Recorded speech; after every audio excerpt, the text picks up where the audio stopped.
Assalamualaikum warahmatullahi wabarakatuh. Balik lagi nih di KP Channel seputar fintech dan pinjaman online.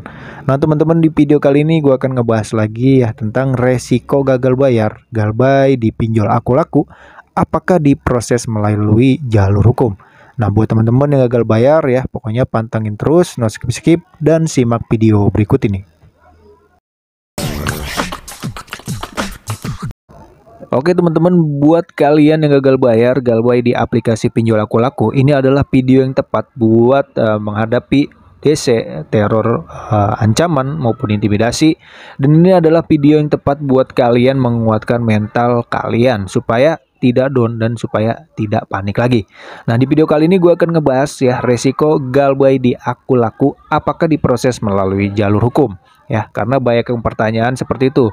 Ya, Bang, saya dikirim surat somasi katanya mau ke jalur hukum. Itu benar atau tidak, Bang? Nah, di sini gue akan ngebahasnya, teman-teman ya. Nah, untuk proses ke jalur hukum sendiri ya, meskipun hal ini jarang terjadi jika tidak membayar tagihan aku laku, ya. Jadi tidak menutup kemungkinan bahwa dari pihak aku laku itu tidak segan-segan memproses kasus nasabah yang Galbay itu ke jalur hukum, ya. Karena dari pihak perusahaan itu berhak untuk melaporkan nasabahnya itu ke jalur hukum. Tapi tenang saja teman-teman ya, menurut Undang-Undang Nomor 39 Tahun 1999 tentang Hak Asasi Manusia, Pasal 19 Ayat 2, menyebut bahwa utang piutang adalah ranah perdata. Karenanya peminjam yang tidak bisa membayar tidak akan dipidana. Ya, beda halnya dengan kasus kejahatan. Kalau kasus kejahatan itu bakalan dipidana. Kalau udah dipidana itu bakal dipenjara, teman-teman. Nah, untuk kasus perdata ini tidak adanya ya hutang piutang ya, baik itu hutang yang besar maupun yang kecil ya. Tidak akan adanya orang yang hutang piutang itu dipenjara, teman-teman ya. Jadi buat teman-teman jangan panik lagi ya.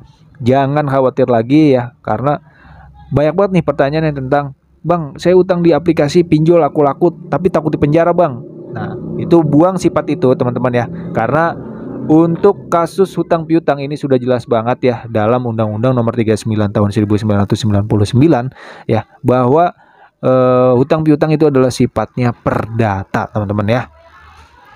Jadi seperti itu, kalian jangan panik lagi dan jangan khawatir lagi. Nah, di sini gua akan membahasnya tentang resiko gagal bayar di pinjol aku laku ya, selain yang katanya mau ke proses ke jalur hukum. Nah, resikonya apa aja? Nah, ini adalah resiko yang real yang kalian hadapi ketika kalian gagal bayar di aplikasi aku laku. Yang pertama itu adalah sudah pasti adanya teror lewat media komunikasi, baik dari WhatsApp, telepon, SMS, itu sudah pasti teman-teman ya. Kalian telat 1 hari aja itu terornya macam ya mengingatkan gitu ya untuk tagihannya.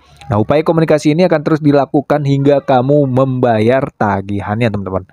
Nah, yang kedua adalah debt collector akan datang ke rumah. Ya, yang kita tahu sendiri bahwa aku laku ini adalah perusahaan yang besar, ya, di mana DC lapangannya itu merata ya dari Sabang sampai Merauke di seluruh wilayah Indonesia, teman-teman. Kalaupun ada yang tidak didatengin, ya itu kalian beruntung aja gitu. Karena aku laku ini DC-nya merata, teman-teman.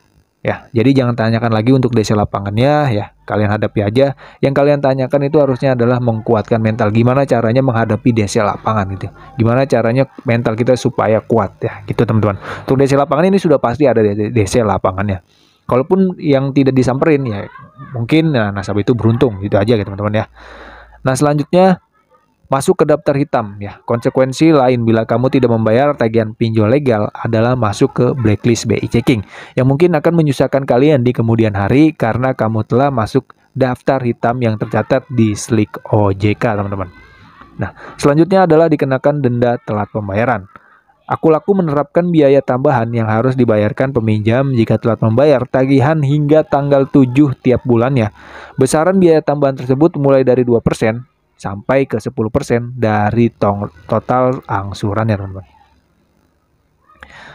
Nah, selanjutnya ya, yang kelima ini adalah kredit skor menurun ya. Kalau udah kredit skor menurun ya, otomatis kalian akan sulit untuk mengajukan pinjaman di berbagai bank ya, maupun bank besar atau bank kecil, itu sudah pasti ditolak, teman-teman.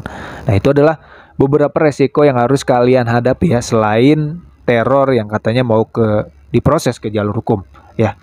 Jadi gue katakan sekali lagi, untuk ke jalur hukum sendiri ini sifatnya perdata, teman-teman. Jadi jangan panik lagi, jangan khawatir lagi ya, karena utang piutang itu tidak akan bakalan dipidanakan atau dipenjarakan ya. Jadi untuk sampai saat ini paham teman-teman ya untuk masalah proses ke jalur hukum ya, karena ketika kalian gagal bayar pasti kalian diterornya seperti ini ya, menakut-nakuti gitu ya supaya nasabahnya itu membayar ya, menakut-nakuti dengan mengancam katanya ke jalur hukum.